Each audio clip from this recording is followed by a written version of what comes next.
Would like to introduce about VWU, Vedic Wellness University. It is an institution that integrates various elements of wellness from across the globe. Wellness encompasses a broad ranges of aspects, including food, lifestyle, culture, and emotions. Our university also offers higher education programs ranging from diplomas to masters and doctorate degrees in the fields of yoga, wellness, arts and culture, and also Vedic science. So we operate three schools. There is School of Arts and Culture, School of Vedic Studies, School of Yoga and Wellness. So each of these schools promotes the teachings of classical music, classical dance, Bharatanatyam, and visual arts, emphasizing the concepts of unity through music, arts, and culture. So, we are thrilled to announce our partnership with one of the prestigious institutes dedicated to advancing visual arts and culture named Karnataka Chitrakala Parishad. So, our Vice President, Mrs. Rashmi Krishnamurthy, would like to add more details about this collaboration. Ma'am, over to you. Yeah, we are very happy to announce our collaboration with Chitrakala Parishad and our esteemed guest, Dr. Chudamani Nandagopal and Dr. Gomati Gowda from Chitrakala Parishad is here. And we would be collaborating at research programs, at internship levels, and also we'll be having guest speakers from Chitrakala Parishad and also our specialized faculties for folk art and traditional art. So I'm very happy to have both of you, Dr. Chudamani and Dr. Gomati, today for our program, and they'll be explaining more about the glory of traditional and folk arts in India, and also the evolution of how it evolved. Yeah. Thank you very much. So we have Dr. Chudamani Nandagopal as a guest speaker. So Dr. Chudamani Nandagopal is a distinguished art historian with degrees in sociology and history and archaeology. She earned her PhD from Mysore University under the guidance of Professor A.V. Narasimhamurthy.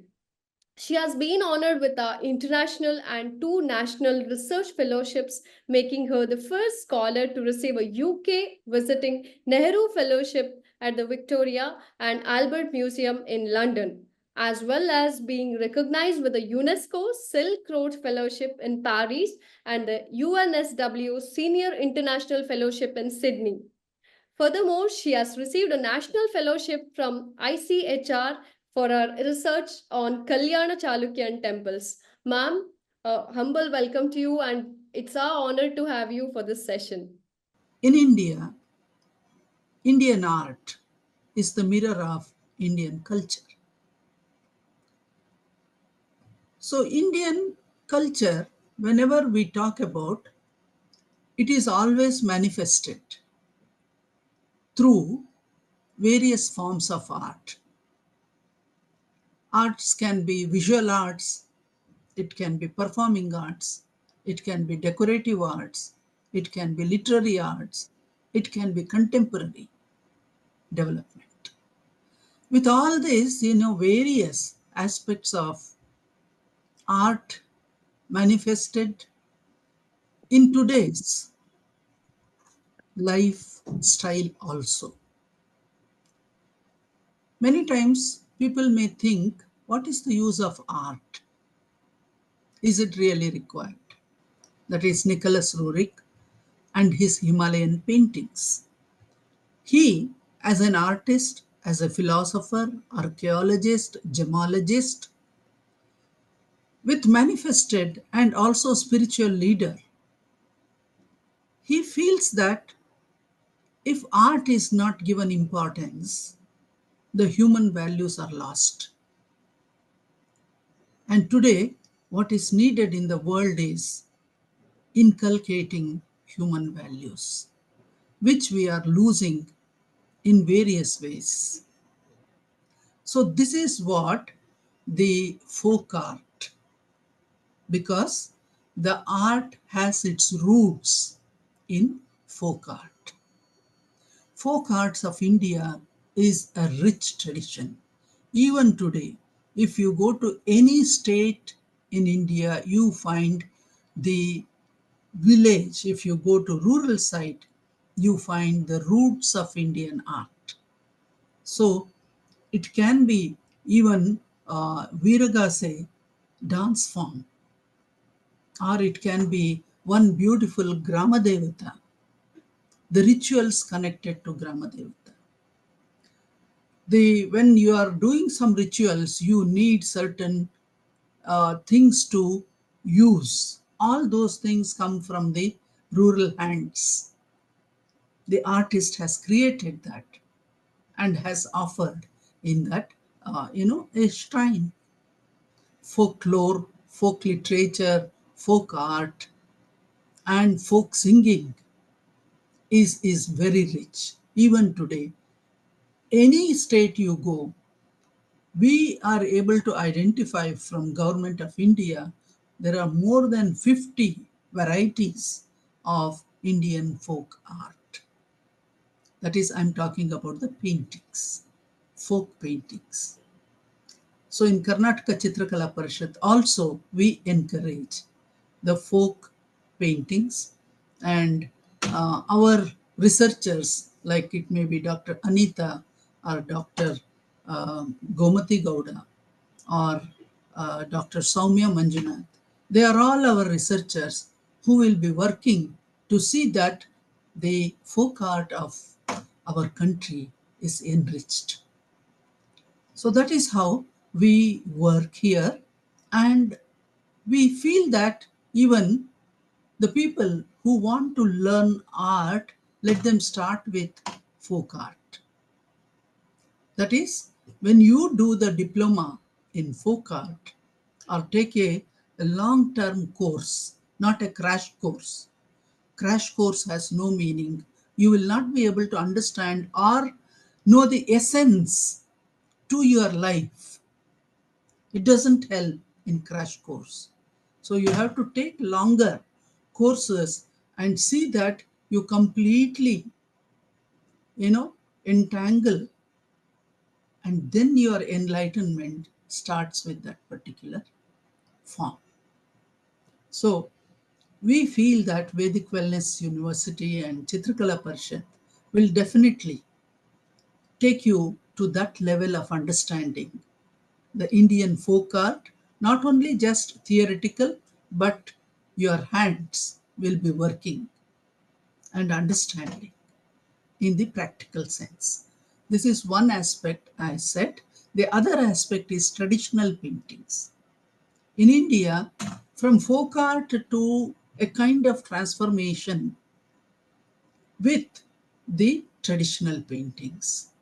So each and every region again, we have the traditional paintings. So like that, we say that Tanjore and Mysore, they are traditional paintings. They are not folk. They are known as traditional paintings. And they have great techniques. It's not creating one Ganesha in that, but it is a continuous journey. Only after working for 2 to 5 years, you start enjoying working on the traditional painting.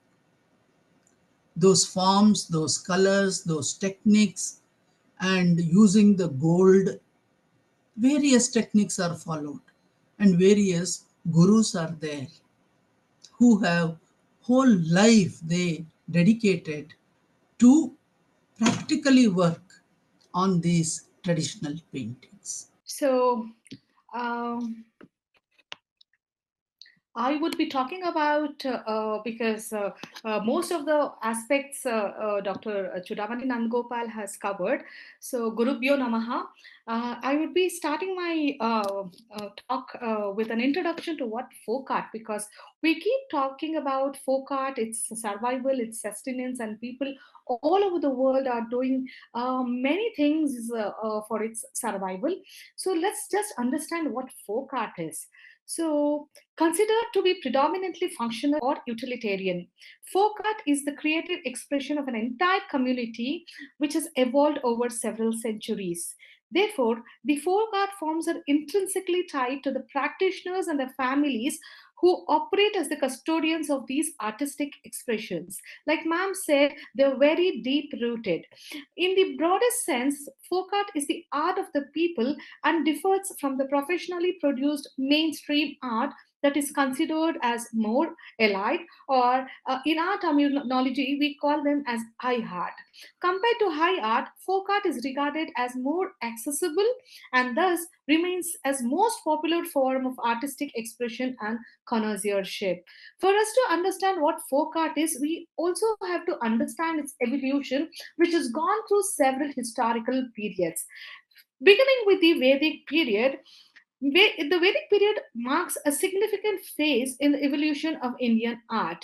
Art during this period was primarily symbolic and ritualistic, reflecting the emphasis on rituals, sacrifices, and the worship of deities. It was closely linked to the religious practices and often depicted scenes from the Vedas and other sacred canons. Then, as time moved on, and we have the era of the Mauryan and the Gupta period, we often refer to as we have read social studies, or when we talk about history, we know that the Mauryan and the Guptan empires are called as or termed as the golden age of Indian art. And during this period, artistic expressions started to bloom, with artisans creating magnificent sculptures, paintings, and architectural wonders. The patronage of rulers like Ashoka and the Gupta kings have played a crucial role in the development and the spread of folk art forms across the subcontinent. And during the medieval period, we see an emergence of several powerful dynasties in India, especially the Mughals. These dynasties were known for their patronage of the arts, leading to a proliferation of artistic styles and forms. Folk art during this period reflected on the cultural and the religious diversity of India, with artisans drawing inspiration from the Hindu, Buddhist, Jain, and the Islamic traditions. Then we move on to the colonial period, which brought significant changes to Indian society and art. With the arrival of the European colonizers, there was a decline in the traditional art forms as European styles and techniques started to influence Indian artists. However, this period also witnessed a revival of interest in Indian art and culture as artists sought to reclaim their heritage in the face of colonial oppression. Then, when we talk about the modern period, the period after India's independence in 1947, it marks by a resurgence of interest in Indian folk art. We see artists seeking to preserve and promoting traditional art forms by blending them with contemporary styles and techniques. So there was a lot of government initiatives and efforts from the non-governmental organizations which played a crucial role in revitalizing Indian folk art and also ensuring its survival into the modern era. Now, this is just a slide for all of us to understand the different folk art that comes from the throughout India. So I've just like we've got this particular slide from Google Culture, and it shows the different kind of paintings that are available throughout India. So just to understand and look into the different art forms, I will be exemplifying few art forms from North India and South India as well. And to start with, like ma'am was mentioning in a talk about Madhubani paintings, these are the Madhubani paintings practiced in the Mithila region of Bihar state. And as you see, the themes revolve around Hindu gods and mythology, and also certain themes from royal court, and also the depiction of social events like weddings. Generally, when you see this particular painting, you can observe that there is no empty space that is left, which is the speciality of these paintings.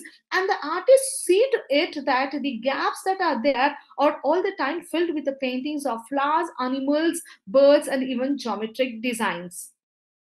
And these paintings are done on freshly plastered mud walls and floors of the huts. But now they are also done on canvas, cloth, and handmade paper. So, to talk more about it, these paintings are characterized by eye catching geometrical patterns, and there are paintings for each occasion and festivals, such as the birth, Holi, Kali Puja, and any seasonal festivals of that particular region. So when we look at the origin of the Madhubani paintings, it is believed that it emerged during the period of Ramayana, when the king of Mithila told the people of his kingdom to paint the walls and floors of their houses uh, on the occasion of the marriage of Sita and Rama. And the artists, the Mithila artists, are mostly women, and the skill of the Madhubani tradition has been passed down from generations to generation. And as you look into the paintings, there's a tremendous use of colors. Then we move on to another region of India where the Patachitra paintings come from. So, this Patachitra is a very general term for traditional cloth based scroll painting, which is based in the eastern Indian state of Odisha. In the Sanskrit language, pata, which literally means cloth, or and chitra, which means picture. These paintings are again based on Hindu mythology and specifically inspired by Jagannath and the Vaishnava sect, and also sometimes from the Shakti and also the Shaiva cults. These paintings are done on small strips of cotton cloth. The canvas is prepared by coating the cloth, and it's a beautiful method that these folk artists use from the preparation of the canvas cloths. Nowadays, we are trying to use, because we try to get the canvas cloth from the camel and other industry. But then, when we talk about folk art, even the canvas or the cloth is prepared by the artists themselves. And the colors, when we talk about the colors were also prepared using natural ingredients. So that's the speciality and the wonderful aspect of folk art. So almost all the folk art, there's a lot of natural colors which are used by the artist. And the speciality again is that we don't see any pencil when the artist is trying to make his outline. The use of charcoal is extensively practiced while doing a patachitra. And there are many other variants of patachitra. The Thala patachitra is also a variant, just to cite an example, which is drawn from, on the palm leaf. So now I move on to the another form of painting known as the Kalighat paintings, which originated in the 19th century Bengal in the vicinity of the Kalighat Kali Temple, Kolkata. From the depiction of the Hindu gods, god, and other mythological characters, these paintings have developed to reflect a variety of themes. An important achievement of the Kalighat artists is that they made simple paintings and drawings which could easily be reproduced by lithography. Lithography is another genre of painting wherein you can take multiple prints. So, such prints were then hand colored. The charm of these paintings lies in the fact that they capture the essence of daily life and influence modern artists. And we have seen many artists who have been influenced by these Kalighat paintings. And to cite an example, we are influenced, most of the artists, most of the contemporary modern artists have been influenced by Jamini Roy, who again was influenced by the folk art of the Kalighat paintings. And one of the special feature in the Kalighat painting is the use of the watercolor. I move on to the next section of the Warli paintings, and the name of the paintings come from the people who have been carrying this tradition, which goes back to 2500 to 3000 BC. They are called as the Warlis, the indigenous people who occupy the Gujarat Maharashtra border. If you take a look at this painting, I think we have, when somebody sees this painting for the first time, I think we try to attune ourselves, looking into the characteristics of the prehistoric rock art. So that's the reason that these paintings, the tradition goes back to 3000 BC.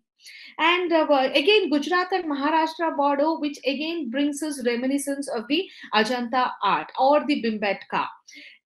And when you see this, it is a vivid expression of daily social events. The other paintings that we just scanned was something which was related to religious sacred, but then when it comes to Warli painting, it is more of a secular theme. And you can see that here there's a lot of use of geometrical figures, circles, triangles, and squares.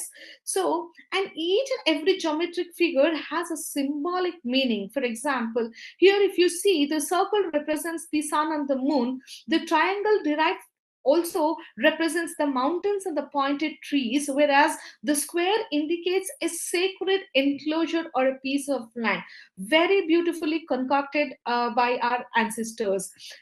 There's also the representation of the human and animal bodies, represented by two triangles joined at the tip. The upper triangle depicts the trunk, and the lower triangle the pelvis. Their precarious equilibrium symbolizes the balance of the universe. The base is made with a mixture of mud, branches, cow dung that gives it a red ochre color. That means to again say that these artists are more oriented even today. When you go to these parts of the town, you see that most of the artists are trying to churn out paintings or create paintings using the natural ingredients. And these are wall paintings which are usually done for auspicious occasions like harvest and wedding. So when I started my talk, I have told that folk art is supposed to be utilitarian and functional. So when we look at all these paintings, we are trying to get the characteristics of them being very utilitarian. For example, the wall paintings which are especially made for auspicious occasions like harvest and wedding. And apart from this, not only the social themes are depicted and in the Wali paintings, we also have the representation of gods and goddesses. Now, I take you to the Nathadwara painting, also known as the Pichavi paintings, a tradition and school of artists who emerged in Nathadwara, a town in the Rajasthan district in the western state of Rajasthan in India. And these particular paintings have a different substyle of which makes them very popular. The word Pichawai derives from the Sanskrit word pitch, which means black, and vais meaning hanging. These paintings are cloth paintings hung behind the image of the Hindu god Srinathji. And now I take you all down South India, when we would be introducing you to the Kalamkari paintings. Kalamkari is a painting done by Kalam. Kalam again translated as pen. These paintings are the speciality of Andhra Pradesh, hand painted, as well as we've got the technique of block printing using vegetable dyes applied on cloth. Vegetable dyes are used for the kalamkari work. The pen is used, which is made of sharp pointed bamboo, which is used to regulate the flow of colors. So like we were discussing and looking at other paintings, we all are also very accustomed to the kind of textile design that comes out of kalamkari, and the kalamkari sarees which are famous worldwide. Even the same kind of block printing or the kind of iconography that is done on the paintings are carried out even on the textile, keeping the authenticity of the art.